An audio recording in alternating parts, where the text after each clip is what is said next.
प्रभु यीशु मसीह में मेरे सभी भाई और बहनों, आप सभी को जय मसीह की। तो मेरे प्रियो, आज हम बात करेंगे पोर्नोग्राफी का एक विश्वासी के आत्मिक जीवन पर क्या प्रभाव पड़ता है। तो मेरे साथियों, पोर्नोग्राफी का मनुष्य के मन पर बहुत ही ज़्यादा गहरा प्रभाव पड़ता है। खासकर मसीह विश्वासियों के लिए यह आत्मिक जीवन पर बड़ा गंभीर प्रभाव डालती है।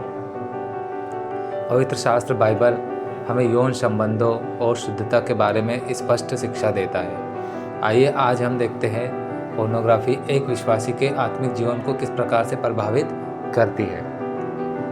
सबसे पहले, यह परमेश्वर के साथ संबंध को कमज़ोर करती है।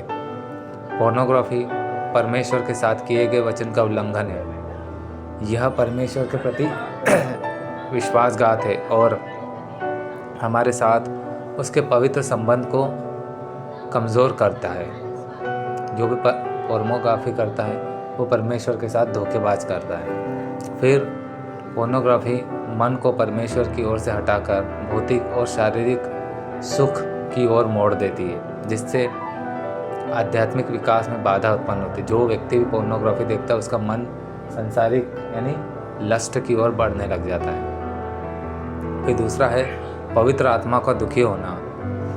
पोर्नोग्राफी एक पाप है और पाप पवित्र आत्मा को दुखी करता है और यह हमारे आत्मिक जीवन में ठंडक पैदा करता है और पोर्नोग्राफी देखने वाला व्यक्ति परमेश्वर की उपस्थिति से दूर होता चला जाता है। पोर्नोग्राफी आत्मिक शक्ति को कमज़ोर कर देती है और एक विश्वासी को शैतान के हमलों के लिए बहुत ज़्यादा संवेदनशील बना सकती है। जिसकी आत्मिक शक्ति कमज़ोर हो जाती है उस पर शैतान बहुत जल्दी हमला करता है और पोर्नोग्राफी उसी प्रकार काम करती है एक व्यक्ति को कमज़ोर करने का। फिर तीसरा है मन के विचारों को प्रदूषित करती है।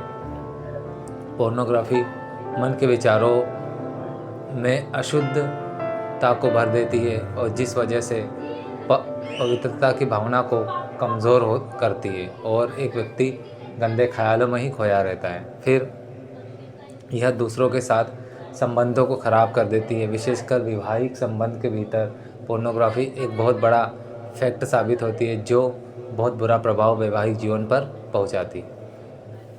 फिर चौथा, व्यसन और नियंत्रण का नुकसान। पोर्नोग्राफी एक गंभीर लत बन जाती है जो व्यक्ति को नियंत्रण से बाहर कर देती है और जब यह व्यक्ति के अंदर अधिक मात्रा में बढ़ जाती है तो समाज में कुकर्म जैसी घटनाएं भी आप देखते हैं।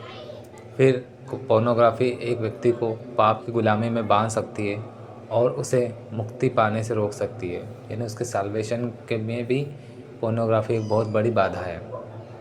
फिर पांचवा पॉइंट है अंतःकरण, यानी उसका मन कठोर होता है।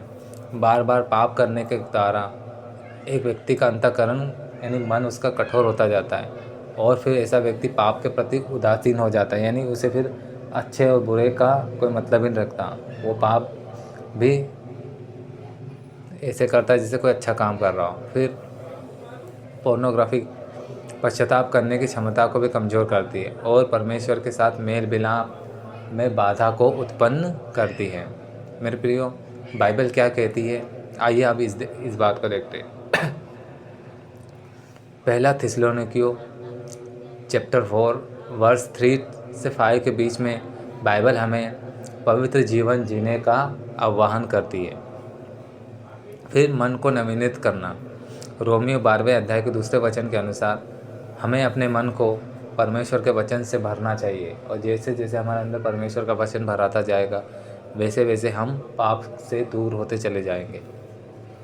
पहला कुरिन्थियों 6वें अध्याय का 18वें वचन के अनुसार हमें पाप से दूर भागना चाहिए और पवित्रता की ओर दौड़ना चाहिए। फिर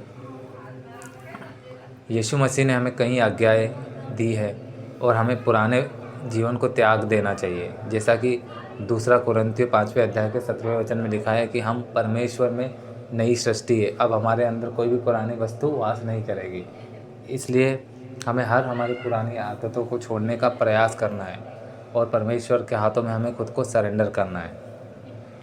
मेरे साथियों, पोर्नोग्राफी एक बहुत ही गंभीर समस्या है जो एक आत्मिक जीवन को बहुत बुरी तरह से कैंसर की तरह धीरे धीरे खाती है। इसको सही समय पर रोका ना जाए तो एक व्यक्ति को पूरी ज़िंदगी बर्बाद कर दे। इसलिए अब में से कोई भी इस पाप में पड़ा है तो आइए आज ही हम हमारे इस पाप के लिए परमेश्वर से क्षमा मांगते हैं और परमेश्वर से उसकी आत्मा मांगते हैं कि परमेश्वर हमें अपनी आत्मा से भर दे, ताकि इस घिनौने पाप से हम आज़ाद होकर परमेश्वर के राज्य में का काम करें और परमेश्वर को अपने जीवन से महिमा दे। तो परमेश्वर आप सभी को इस वचन से बहुत ऐसे आशीष दे। जय मसीह।